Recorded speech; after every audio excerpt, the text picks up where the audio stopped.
जय हिंद दोस्तों, रक्षित खन्ना के चैनल में आपका स्वागत है। दोस्तों कैसे हैं आप? उम्मीद करता हूं कि आप अच्छे होंगे। दोस्तों आज के इस वीडियो में मैं आपके लिए 100% सही सटीक पेंशन टेबल लेकर आया हूं 8वें वेतन आयोग की। और ये पेंशन टेबल है सिपाही से लेके ऑनरी कैप्टन तक। किस तरीके से पे लेवल वाइज आपकी पेंशन को बढ़ाया जाएगा 8 सीपीसी में, इसकी जानकारी मैं आपको दूंगा। और इस टेबल में फिटनेस फैक्टर यूज किया है 1.92 का। जी हाँ दोस्तों, संभावित है कि 2 के आसपास आपको फिटनेस फैक्टर दिया जाए 8 पे कमीशन का। इस वजह से बीच का फिटनेस फैक्टर लिया है 1.92 और वो भी 1/1/2026 से 60% डीएडीआर के हिसाब से निकाला गया है। पूरी जानकारी मैं आपको दूंगा कि किस तरीके से 7 सीपीसी में आपको फिटनेस फैक्टर दिया गया और फिर 8 सीपीसी में किस तरीके से 1.92 फिटनेस फैक्टर के साथ आपकी पेंशन को बढ़ाया जाएगा। और इस टेबल में ओआरओपी 1 की पेंशन दी है, इस टेबल में ओआरओपी 2 की पेंशन दी है और इस टेबल में ओआरओपी 3 की भी पेंशन दी है। यानी जो आप अभी पेंशन ले रहे हैं, जो आपकी अभी बेसिक पेंशन है, वो कितनी बढ़ेगी 8th सीपीसी में फिटनेस फैक्टर 1.92 लगाकर। ये टेबल बहुत ही इंपॉर्टेंट है, इसलिए मैं आपको समझा रहा हूं। ये टेबल 100% सही है, इसलिए मैं आपको समझा रहा हूं। ये टेबल सटीक है, इसलिए मैं आपको समझा रहा हूं। तो दोस्तों इस टेबल को जरा ध्यान से समझिएगा। इस टेबल को समझाने से पहले एक छोटी सी अपील मैं आपसे करूंगा, और अपील है चैनल सब्सक्राइब की।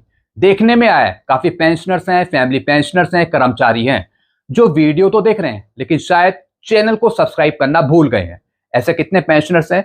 सिर्फ 30%। और कितनों ने किया है? 69%। तो मैं आपसे अपील कर रहा हूं, जितने पेंशनर्स ने अभी तक चैनल को सब्सक्राइब नहीं किया तो वो पेंशनर्स वीडियो को पॉज करके सबसे पहले आप चैनल को सब्सक्राइब कर लीजिए, ताकि आपको 100% सही जानकारियां, नई जानकारियां, 8 सीपीसी की पेंशन की जानकारियां, नए लेटरों की जानकारियां आपको तुरंत मिल सके आपके फोन पर या फिर लैपटॉप पे। तो सब जानकारियां पाने के लिए सबसे पहले आप क्या करेंगे? चैनल को सब्सक्राइब और लास्ट में वीडियो देखने के बाद वीडियो को शेयर, लाइक और हाइप भी जरूर कर दीजिएगा। चलते हैं दोस्तों, अब इस टेबल को समझते हैं। यह टेबल 100% सही पेंशन टेबल है। यह बिल्कुल सही पेंशन टेबल है। इसी के आसपास आपकी पेंशन होगी 8th सीपीसी में। अब दोस्तों यहां पे देखिए 8 सीपीसी पेंशन 1/1/2026, जैसा आपको पता है 8 सीपीसी का एक्चुअल फायदा आपको मिलना है 1 जनवरी 2026 से। अब दोस्तों यहां पे देखिए सबसे पहला रैंक है यहां पे सिपाही, जिनका 7 सीपीसी की पे मैट्रिक्स के अनुसार पे लेवल है 3। और 7 सीपीसी में कितना फिटनेस फैक्टर अभी भी दिया गया? 2.57। फिर 7 CPC fitness factor used in basic pension. जी हां दोस्तों, बेसिक पेंशन में कितना फिटनेस फैक्टर आपको मिला? 2.57। बेसिक पे में भी 2.57 फिटनेस फैक्टर इस्तेमाल करा गया, यानी पे मैट्रिक्स में।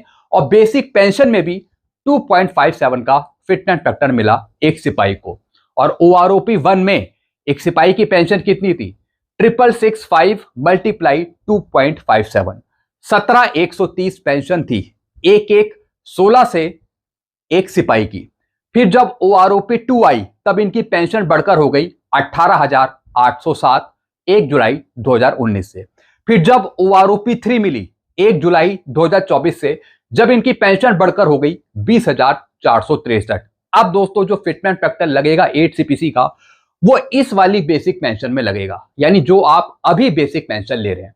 तो 20,463 का अगर आप मल्टीप्लाई करेंगे 1.92 फिटनेस फैक्टर से, तो आपकी पेंशन होगी 8 सीपीसी की 39,289। जी हां दोस्तों, 1.92 और 2 के आसपास ही फिटनेस फैक्टर होगा 8th सीपीसी का। इसलिए बीच का फिटनेस फैक्टर लिया है 1.92 आपको समझाने के लिए। तो एक सिपाही की पेंशन होगी 39,289 1/1/2026 से। फिर मैं बात करूंगा नायक, जिनका पे लेवल है 4। अब इनको भी 2.57 का फिटनेस फैक्टर दिया गया पे के लिए और बेसिक पेंशन के लिए। पहले इनकी पेंशन थी 7170 2016 से पहले, लेकिन जब 7 सीपीसी आया तो फिर फिटनेस फैक्टर इसमें लगाया गया 2.57 का। तो इनकी पेंशन होगी 1/1/16 से हो गई 18,427। और जब OROP 2 आई तो इनकी पेंशन होगी 20,969। और जब OROP 3 आई तब इनकी पेंशन बढ़कर हो गई 23,569। अब 8 CPC में कितनी हो जाएगी? 23,569 को मल्टीप्लाई किया 1.92 फिटमेंट फैक्टर से, तो अब इनकी पेंशन हो जाएगी 45,252। ऐसी अगर मैं हवलदार की बात करूं जिनका पे लेवल है 5, तो इनको भी 2.57 का फिटमेंट फैक्टर मिला, पे मैट्रिक्स में भी और बेसिक पेंशन को बढ़ाने के लिए भी। पहले इनकी पेंशन थी 7,808, 2016 से पहले की बात कर रहा हूं, यानी छठे वेतन आयोग में। फिर दोस्तों जब 7 CPC आया तो फिटमेंट फैक्टर दिया गया इस पेंशन में 2.57 का, तो इनकी पेंशन होगी 1/1/16 को 20,067। और जब OROP 2 आई 1 जुलाई 2019 से, तब इनकी पेंशन बढ़ गई 22,257 हो गई। और जब OROP 3 आई 1 जुलाई 2024 से, तब इनकी पेंशन और बढ़ गई, कितनी हो गई? 24,763। अब फिटमेंट फैक्टर लगेगा तो इस पे लगेगा, तो मल्टीप्लाई 1.92, तो 8 CPC की पेंशन हो जाएगी एक हवलदार की 47,545।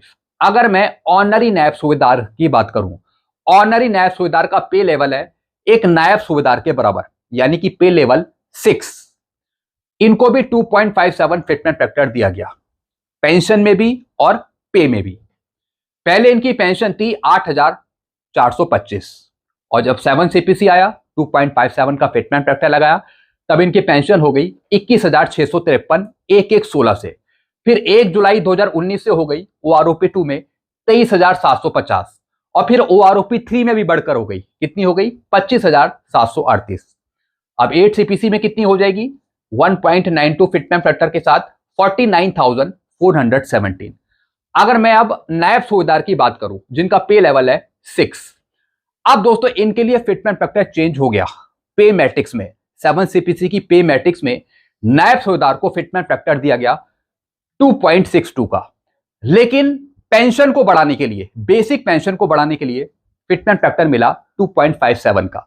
पेंशन पर सबको एक ही फिटमेंट फैक्टर दिया गया, सिपाही से लेके अधिकारी रैंक तक। कितना मिला? 2.57। पहले इनकी पेंशन थी नायब सूबेदार की 10,405। जब 7 CPC आया, फिटमेंट फैक्टर दिया 2.57 का, तो इनकी पेंशन होगी 1/1/2016 से 26,741। फिर जब OROP 2 आई तब इनकी पेंशन नहीं बढ़ी, और जब OROP 3 आई तब इनकी पेंशन बढ़कर होगी 26,825, यानी पहले मिल रही थी 26,741, OROP 2 में नहीं बढ़ी, इसलिए यही पेंशन मिलती रही आगे तक। और जब OROP 3 आई तो फिर इनकी पेंशन बढ़कर हो गई 26,741 से बढ़कर होगी 26,825। अब 8 CPC में कितनी हो जाएगी? 51,504, यानी 26,825 को मल्टीप्लाई किया 1.92 फिटमेंट फैक्टर के साथ। अगर मैं बात करूं सूबेदार की जिनका पे लेवल है पे मैट्रिक्स के अनुसार पे लेवल 7, पे मैट्रिक्स में फिटमेंट फैक्टर दिया गया एक सूबेदार को 2.62 का, और पेंशन बढ़ाने के लिए कितना फिटमेंट फैक्टर मिला? 2.57 का। पहले इनकी पेंशन थी छठे वेतन आयोग में 12,690, लेकिन जब 7 CPC आया तो फिटमेंट फैक्टर दिया गया 2.57, और 2.57 फिटमेंट फैक्टर लगा 12,690 पे, और पेंशन फिर बढ़ गई 1/1/16 को 32,614 हो गई। लेकिन जब OROP 2 मिली तब इनकी पेंशन नहीं बढ़ी, तो ये सूबेदार 32,614 ही लेते गए। लेकिन जब OROP 3 आई तब भी इनकी पेंशन नहीं बढ़ी। अब दोस्तों अभी इनको पेंशन मिल रही है 32,614। अब डायरेक्ट जो फिटमेंट फैक्टर लगेगा वो इस वाली पेंशन पे लगेगा जो आप अभी ड्रॉ कर रहे हो, जो आप अभी पेंशन आप ले रहे हो 32,614 सूबेदार रैंक की, तो इस पे फिटमेंट फैक्टर लगेगा 1.92 का, मल्टीप्लाई करेंगे तो पेंशन हो जाएगी 8 CPC में एक सूबेदार की 60,480। जी हां दोस्तों, 60,480 हो जाएगी, इसी के आसपास हो जाएगी। फिर दोस्तों अगर मैं बात करूं यहां पे सूबेदार मेजर की जिनका पे लेवल है 8, इनको दिया गया फिटमेंट फैक्टर 2.62 का पे मैट्रिक्स में, लेकिन पेंशन बढ़ाने के लिए दिया गया 2.57। पहले इनकी पेंशन थी 13,045, अब इस पे फिटमेंट फैक्टर लगा 2.57 का, तो 1/1/16 को सूबेदार मेजर की पेंशन होगी 33,526। जब OROP 2 आई तब इनकी पेंशन नहीं बढ़ी, जब OROP3 आई तब दोस्तों इनकी पेंशन बढ़कर हो गई 34,425। अब 8 CPC में कितनी हो जाएगी? 66,096 के आसपास।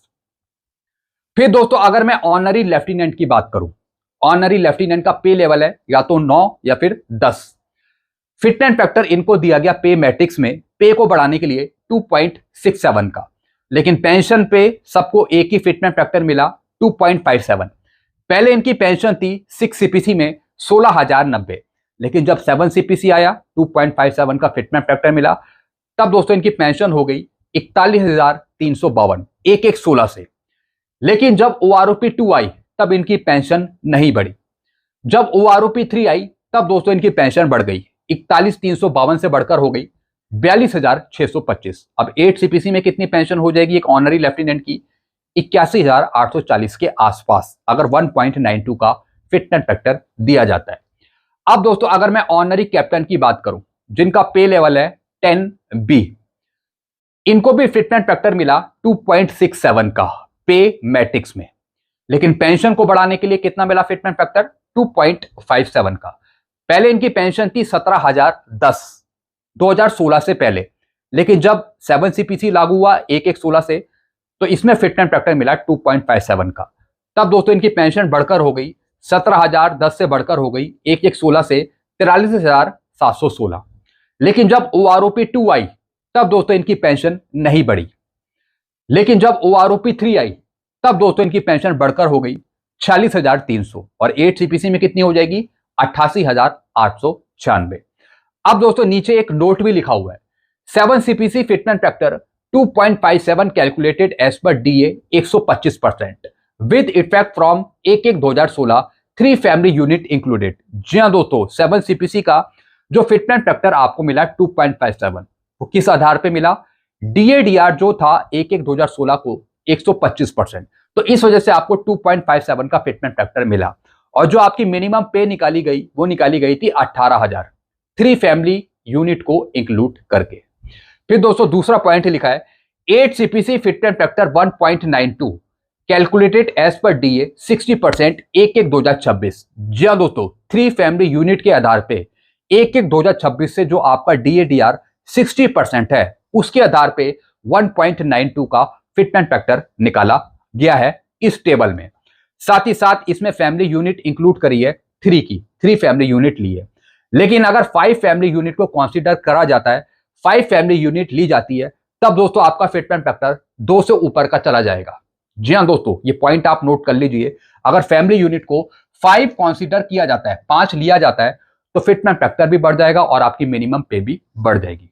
तो दोस्तों ये टेबल मैंने आपको समझाई, जो सही टेबल है, बिल्कुल सही टेबल है, इसमें कोई गलती की कोई गुंजाइश नहीं है। आपने यहां पे देखा कि इसमें 2 तरीके के फिटमेंट फैक्टर लिए हैं। पहला फिटमेंट फैक्टर है 2.57 का, जो हर एक रैंक के लिए एक ही फिटमेंट फैक्टर है पेंशन को बढ़ाने के लिए। लेकिन जो पे मैट्रिक्स आएगी, 7 CPC की जो पे मैट्रिक्स थी, उसमें multi level fitment factor use करे गए, जैसे कि सिपाही से हवलदार तक 2.57, ऑनरी नायब सूबेदार को भी 2.57 दिया, फिर नायब सूबेदार से लेके सूबेदार मेजर तक 2.62 दिया, फिर ऑनरी लेफ्टिनेंट ऑनरी कैप्टन को मिला 2.67। यानी पे मैट्रिक्स में अलग अलग फिटमेंट फैक्टर यूज होते हैं पे को बढ़ाने के लिए, यानी पे को मिनिमम पे से और मैक्सिमम पे तक ले जाने के लिए। इस वजह से लेवल वाइज, रैंक वाइज अलग अलग फिटमेंट फैक्टर यूज होते हैं। लेकिन पेंशन को बढ़ाने के लिए, बेसिक पेंशन को बढ़ाने के लिए सभी रैंक को, सभी पेंशनर्स को एक ही फिटमेंट फैक्टर दिया जाता है। अब जैसे कि 7 CPC में 2.57 फिटमेंट फैक्टर था, तो जो आपकी पेंशन 31/12/2015 को थी, तो उसमें फिटमेंट फैक्टर लगाया गया 2.57 का और 1/1/16 से आपकी फिर नई पेंशन हो गई। ठीक इसी तरीके से 8 CPC में होगा 31/12/2025 तक। जो भी आपकी बेसिक पेंशन होगी या फिर जो आप अभी ड्रॉ कर रहे हो, जो आप अभी ले रहे हो, उसको मल्टीप्लाई कर देंगे फिटमेंट फैक्टर के साथ 8 CPC के, और जो वैल्यू आएगी वो आपकी नई पेंशन हो जाएगी 8 CPC की, जैसा मैंने आपको यहाँ पे लास्ट वाले कॉलम में समझाया। तो दोस्तों ये पेंशन चार्ट बिल्कुल सही पेंशन चार्ट है, ये कोई हवा में नहीं बनाया गया है, बिल्कुल एक्यूरेट सही जानकारियों के साथ बनाया गया है। तो दोस्तों उम्मीद करता हूं कि आपको जानकारी समझ में आ गई होगी। कोई प्रश्न है, कोई क्वेश्चन है तो आप नीचे कमेंट कर सकते हैं। ये तो पेंशनर्स की खुद की पेंशन थी रैंक वाइज, लेकिन ठीक इसी तरीके से जो पूर्व सैनिक की वाइफ हो गई, विडो हो गई, या फिर जो बेटियां हो गई, बेटे हो गए, जो फैमिली पेंशन ले रहे हैं, उनकी बेसिक पेंशन भी बढ़ेगी। जी हाँ दोस्तों, उनकी भी बेसिक पेंशन बढ़ेगी 8th सीपीसी में। यानी कोई से भी पेंशनर्स हो, चाहे वो स्टेट के हो, डिफेंस के हो, सिविलियन हो, आईटीबीपी के हो, कोई भी हो, उन सब की पेंशन रिवाइज करी जाएगी 8th सीपीसी में। और फिटनेस फैक्टर सभी को एक समान दिया जाएगा, ये बात आप याद रख लीजिए। पे मैट्रिक्स में अलग अलग मल्टी लेवल फिटनेस फैक्टर इस्तेमाल हो सकते हैं, लेकिन आपकी पेंशन को बढ़ाने के लिए सभी को एक ही फिटनेस फैक्टर दिया जाएगा 8 सीपीसी का। यह बात आप नोट करके रख लीजिए अभी से। बहुत पहले ही मैं आपको समझा रहा हूं अभी से ही कि सभी को एक समान ही फिटनेस फैक्टर मिलेगा पेंशन को बढ़ाने के लिए, बेसिक पेंशन को बढ़ाने के लिए, वो भी 8 सीपीसी में। तो दोस्तों ये कुछ जानकारी थी, एक टेबल थी जो मैंने आपको समझाई है। ऐसी कोई नई जानकारी आएगी तो मैं आपको जरूर दूंगा। तब तक के लिए चैनल पे बने रहेगा, वीडियो को देखते रहेगा और चैनल को सब्सक्राइब करना मत भूलेगा। चैनल आप सब्सक्राइब करेंगे तभी आपको मेरे वीडियो के नोटिफिकेशन आपको सबसे पहले मिल पाएंगे। हर एक वीडियो में आपको कुछ ना कुछ जानकारी दी जाती है, आपके काम की जानकारी होगी, तो सारी जानकारियां आप प्राप्त करते रहेंगे। इसके लिए आप चैनल को जरूर सब्सक्राइब कर लीजिएगा और वीडियो को भी जरूर शेयर करेगा। Thank you so much.